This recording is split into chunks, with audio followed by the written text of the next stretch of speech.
If you have an iPhone, you've inevitably taken photos and videos, but how confident are you that you're taking the best photos and videos that your iPhone camera can take? I'm going to walk you through everything there is to know, how to change the settings so that they are optimal to take the best photos and videos, and then also some tips and tricks in the camera itself. So let's jump right in. Let's first just tap on the Settings app on your iPhone and change some camera settings. So scroll down and tap on Camera here. The first thing that I want to show you is scroll down and you can see Composition here. Turn on Grid, Level, and Mirror Front Camera. This will help you to take better photos and videos by showing a grid and a level.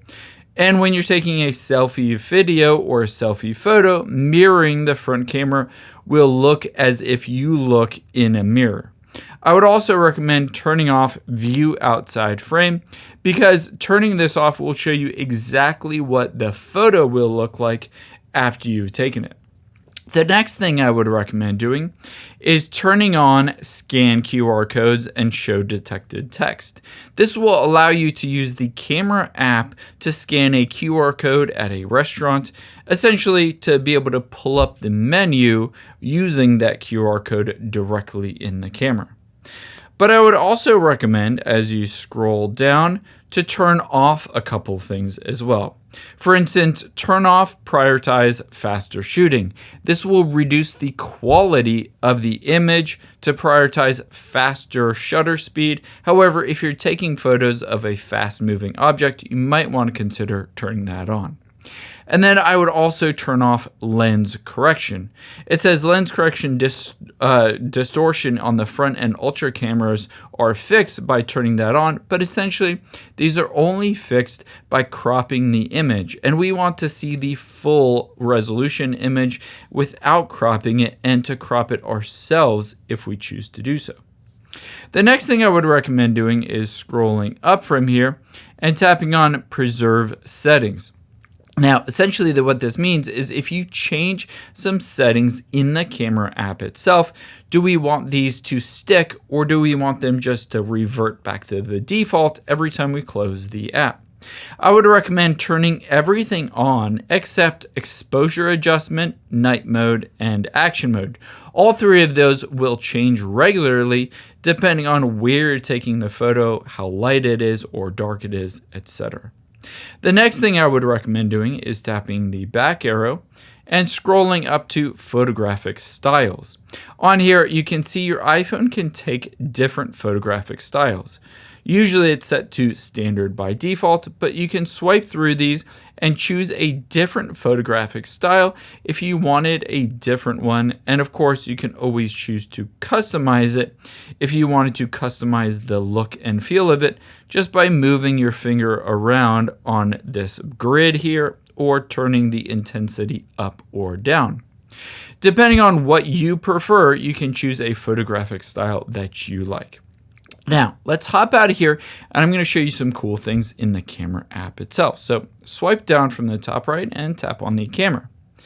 Now, a cool thing that you can do is to take photos in burst mode if essentially you're not sure if you're going to capture the perfect moment within a photo. This is especially helpful if there's a lot of activity.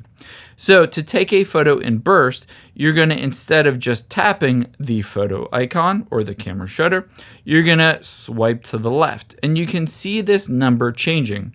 Essentially, this is taking burst photos that allow you to choose the specific photo in a group of photos. So to do that, let's open up the Photos app and you can see Burst has a number of different photos here.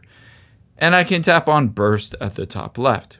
This allows me to swipe through and choose of a bunch of different photos. Of course, this is all just my desk, but let's say I like this photo the best. I can tap on the check mark to choose that photo. Maybe it's of your kid or your dog moving around or running around, and this is the best one. From here, tap the check mark, and then just hit Keep Only One Favorite. And now, by doing the burst mode, you can choose that exact moment that captures the best subject that you're taking the photo of. Let's go back into the camera app and show you a couple other things as well. Within the camera app, of course, you can see photo and video. If you're taking a video, all you need to do is tap on the red shutter button. However, on here, you can take photos during taking that video just by tapping the icon to the right. You can also tap on the pause button to pause the video and then continue recording. In addition to that, you can see video and photo here, but that is not the only options you have. If you take your finger and swipe over, you can see portrait mode. You can also see spatial mode, panoramic mode, and then of course on the other side, cinematic videos, slow-mo videos, or time-lapse. Depending on what you're taking a photo or video of, you might want to choose a different option than just the photo or video option. Another cool feature is you can take your finger and just swipe up. You can see I can choose whether to manually turn on the flash or turn it off. I can turn on or off live photos. I can have a timer that will count down and then take the photo at the end of that timer. And of course, I can change the exposure, the style, the aspect ratio, or night mode. Another cool thing is you can see we've turned on the grid, which will show you that normal grid, but we've also turned on the level. So you can see at the bottom or the middle here is that little hash, and it will show you exactly when your iPhone is level or when it is not level. You can also tap anywhere on your iPhone screen and it will focus on that spot.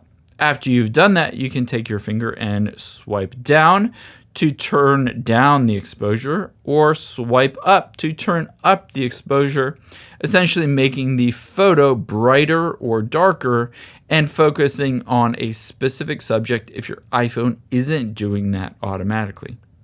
At the bottom left here, you can see macro control. I can turn on or off macro. And of course, on here, I can choose different zooms depending on my preference. I can zoom either in or out, or if I take my finger and hold down, I can zoom in past the optic zoom and go to a digital zoom all the way up to 25 here. So I can choose, depending on my preference, what zoom I want to choose. Now, after you've taken a photo or a video, you might want to tag the location of that, or you might want to turn that off. To do that, tap on the Settings app on your iPhone. Let's tap the back arrow, scroll down and tap on Privacy and Security, and then tap on Location Services. Once you scroll down, you can see Camera. You can choose to turn this on while using the app. Essentially, this means when you take a photo or a video, it will tag the exact location of where you took that photo. Or if you don't prefer that and you would prefer to not have your camera app track your location, you can always set that to never as well. I hope this helps. I hope you enjoyed this and learned some cool new tips and tricks about your camera. I know your time is valuable, so thanks for spending a little bit of your day here with me, and I hope to catch you on the next one.